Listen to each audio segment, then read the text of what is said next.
Shalom, saya akan menyampaikan kebenaran firman Tuhan. Sebelumnya saya akan berdoa.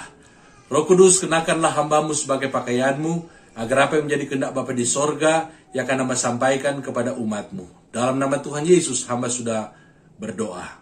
Amin. Firman Tuhan yang akan saya sampaikan terdapat di dalam Yohanes pasal yang pertama, ayat yang ke-9, yang berbunyi, terang yang sesungguhnya, yang menerangi setiap orang, sedang datang ke dalam dunia. Tema firman Tuhan ini adalah terang Allah di dalam dunia yang gelap. Firman Tuhan yang kita baca bersama ini merupakan satu kesaksian yang diberikan oleh Rasul Yohanes bahwa Yesus adalah terang yang sesungguhnya. Di dalam ayat-ayat yang sebelumnya, bagaimana dituliskan tentang Yohanes Pembaptis yang adalah seorang nabi, dan dia datang untuk mempersiapkan jalan bagi kedatangan Yesus Kristus yang adalah juru selamat umat manusia. Dikatakan di dalam ayat yang ke-8 bahwa Yohanes Pembaptis bukan terang itu, tetapi ia harus memberi kesaksian tentang terang itu. Dan terang yang sesungguhnya, terang yang menyelamatkan umat manusia, terang yang menerangi kegelapan dunia ini, itu adalah pribadi daripada Tuhan Yesus Kristus. Kalau kita membaca di dalam kitab Kejadian, dalam Kejadian pasal yang pertama, ayat yang pertama dikatakan pada waktu Allah menciptakan langit dan bumi, dikatakan bumi itu belum berbentuk dan kosong. Gelap gulita menutupi samudra raya, dan roh Allah melayang-layang di atas permukaan. Kemudian dalam ayat yang ketiga dikatakan, berfirmanlah Allah, jadilah terang. Lalu terang itu jadi. Dan akhirnya terang itu menerangi bumi yang dalam keadaan gelap pada waktu diciptakan oleh Allah. Apa yang dilakukan oleh Tuhan Yesus ketika dia datang ke dunia ini? Bumi ini dalam keadaan gelap gulita.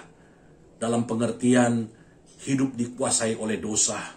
Banyak orang melakukan kejahatan. Banyak orang tidak tahu apa yang harus dia lakukan dalam menjalani kehidupan ini supaya dia bisa masuk ke dalam kerajaan sorga. Karena dunia ini dalam kegelapan. Hati banyak orang itu masih hidup di dalam kegelapan. Pikiran banyak orang itu masih hidup di dalam kegelapan. Sama seperti ketika Allah menciptakan langit dan bumi, dikatakan bumi itu masih dikuasai oleh gelap gulita. Tetapi ketika Allah berfirman, jadilah terang, maka kegelapan itu sirna dari muka bumi.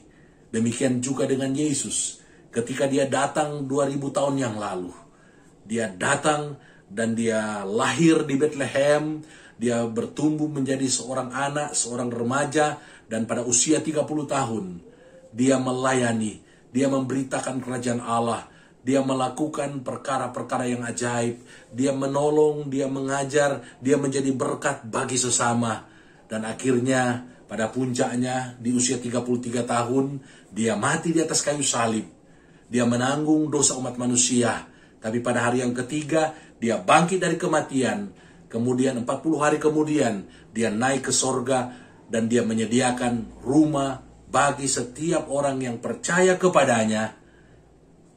Dia sediakan rumah bagi mereka. Dia menyediakan kehidupan kekal bagi mereka. Terang yang sesungguhnya itu adalah Yesus Kristus.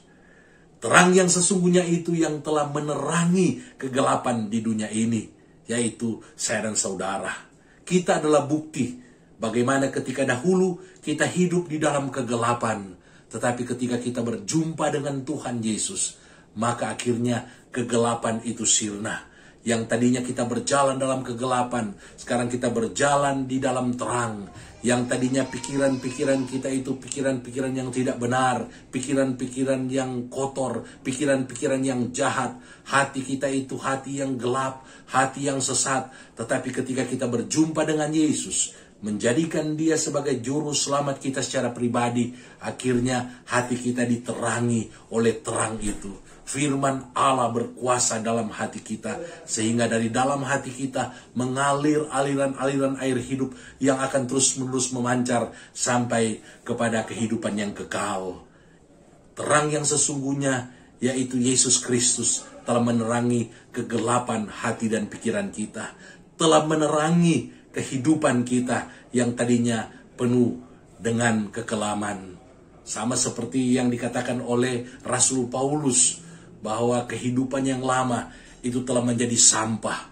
Kehidupan yang lama yang penuh dengan kegelapan, setelah diterangi oleh Tuhan Yesus, akhirnya kehidupannya itu menjadi kehidupan yang bercahaya. Setelah pertobatan Rasul Paulus, ketika dia berjumpa dengan Tuhan Yesus waktu dalam perjalanan menuju ke Damsyik, akhirnya hidupnya diubahkan dan hidupnya memancarkan terang Kristus. Untuk itu, bagaimana respon kita yang mendengarkan firman Tuhan pada saat ini?